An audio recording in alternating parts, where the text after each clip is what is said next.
My name is Montez and I live in Winston-Salem, North Carolina.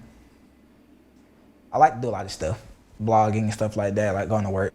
But my big dream is to like do music. It calms me down, soothing. Like it's just like it's probably I say the culture, the music, and where it came from. Like it makes me interested in it and to do it. I ain't really have many opportunities in school to do music. I didn't have music class. We didn't have that. It been rough and bumpy. I mean, I've been switched around. So, I mean, probably switched a lot of different schools. But, I mean, for that, been good schools, though. The schools here is good. It depends on which ones you go to. Not getting bleachers.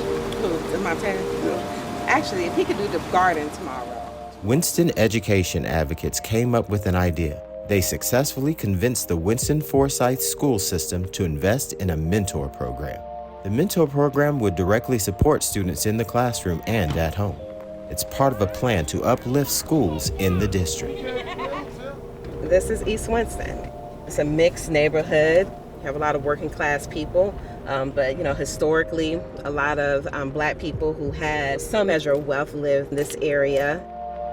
This right here is Carver High School. It has been predominantly black school. At one point, the school was thriving. It has some of the best educators, championship sports teams. It was a jewel of our community. And then over time, the resources began to get drained from the school. A lot of the best educators were recruited out of this school to go to other schools. The football coaches were pulled and placed in predominantly white schools, and the next thing you know, they start pulling, a lot of those high-tech classes that were offered here. A lot of people in the community moved away. And so the economic mobility in Forsyth County is among the lowest in the nation. And the wealth gap is going to expand even more than what it is now. We are at R.J. Reynolds High School. A lot of our wealth is concentrated in this area. So this is a thoroughly resourced school. They have a beautiful auditorium. They just received money to build a new stadium. The benefit to the families who live in this community is that they're able to walk down the street to attend this school. But then we also bus children from the public housing to this school. So you have a concentrated wealth all in this school, and then you also have some of the students who come from the most economically challenging communities. What narrative are our children crafting based off of that? Are they not worthy of a beautiful school? Are they not worthy of that investment? Under segregation, black schools were underfunded, but the community was fully invested in their success, which counted for a lot. Strong local schools help create positive community identities. Easton and community members are working to address underfunded schools by taking a hard look at how the budgets allocate resources. She and her collaborators imagine a school system where every school is well-funded and where schools don't feel in competition. It isn't always an easy case to make, but Easton believes it's a solution to long-standing problems in her community's education system. Schools like Reynolds are an example of what the program is working towards. Advocates want all students in schools to have the sorts of resources found there.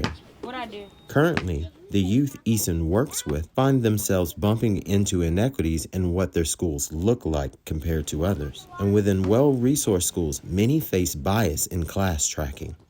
The program's approach seeks to show what is possible if all schools were lifted up to the highest standard of resources. After high school, I want to be a pediatrics travel nurse. Jamise is very smart. She's on an accelerated level, but she does not want to take certain classes because she's probably going to be the only one in there. I know of some black students who attend this school. Their classrooms are predominantly black, and that's because the majority of the children are in other classes. They're in those highly the gifted and talented classes. Sometimes I be wondering, all these kids, I don't ever see them, so none of my classes ever. So which kids? The white kids? Yeah, I you never don't see any white kids at your school? I see them. They're always in the hallway, but they're never in my classes. When I was in middle school, I was in like mostly honors classes. So I was always the only black person in my class. So like with COVID, like my grades dropped and stuff. So being in high school, I'm back in classes with like more colored people. She needs to be in the classes where her peers, where she feels accepted by her peers, and that's the problem. That's something that, we just continue to really challenge the school district on, that there is access for those classes for all children, regardless of, their ethnic background. Currently in the state of North Carolina, a legal battle is taking place that would require schools to provide equitable resource allocation. If successful, it would dramatically change the landscape of education funding in a positive way. Easton and community members are using the pending Leandro case as inspiration and pressure to look at their own district's budget. The budget impacts every child and their family in Winston-Salem Forsyth County schools. If equitable decisions are being made, then you're going to see it in the budget. We want to go back to the time when North Carolina had a thriving education system. And so when the more I learned about Leandro and what it would afford our students and their families and our educators, I knew that, there aren't any silver bullets, but this comes close to, to being one, especially in this moment. When we begin to hear candidates who are running for office speak to education being a top priority for them, my thing is, put your money where your mouth is, So if you believe in education, if you believe that every child deserves a sound and basic education, then we should see it in the budget. We don't need a savior. Get the resources to the people. We know what's best for our children. We know what's best for our families.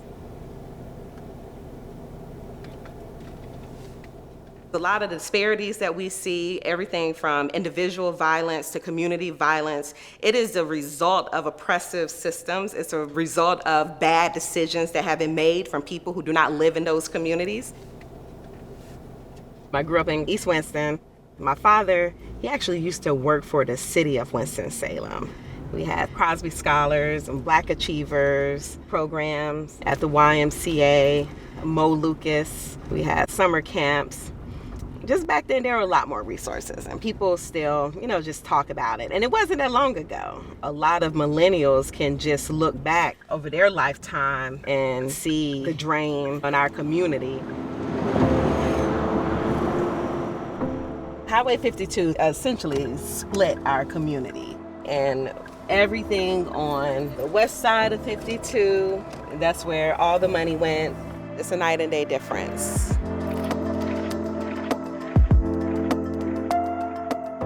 The program continues to have impact and is proving a change in resources can have a profound effect on the day-to-day lives of students.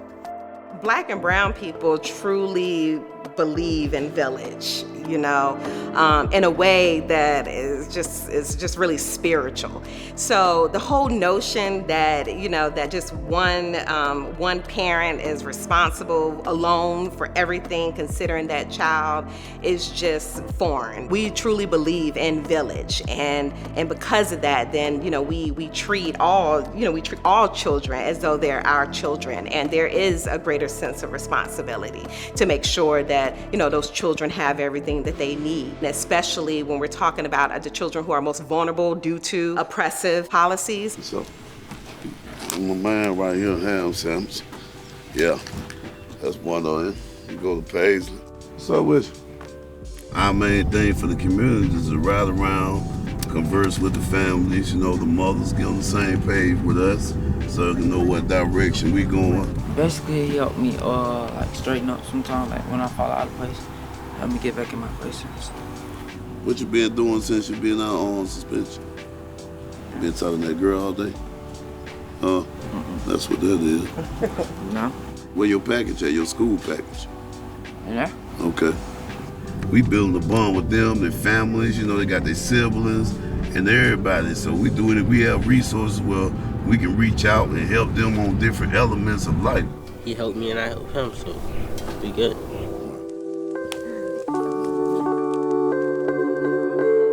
I never ever in my life ever looked at myself myself being I tell people when your heart is pure and and your motive is real, everything else flows. Jonte and Tiffany are mentors like Artemus and Shamika. I had a student that has missed over 20-something days.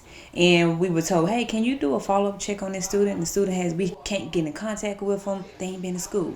So after doing a check on them, and they said they haven't been able to wash their clothes. That's why they haven't been to school.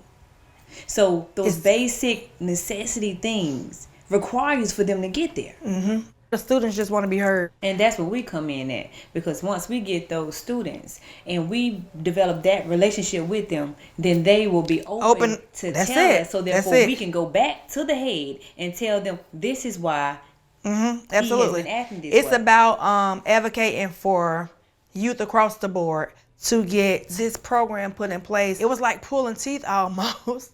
You cannot put a dollar amount on being able to have somebody tell a kid that has never had a hug, come here, let me hug you. Come here, let me tell you how much I love you. Come here, let me tell you how important you are. That could be foreign language to a child depending on where they're from. Of course, we always say, our children are our future, and that is no truth greater than that. And a major part of that goes back to resources. What's good for the goose is good for the gander. Like, let's make sure all the schools are getting what they need, regardless of who is attending them. The community is not the one that really needs to be fixed. The community needs resources. What truly needs to be fixed is the system. We're not about charity. We want justice.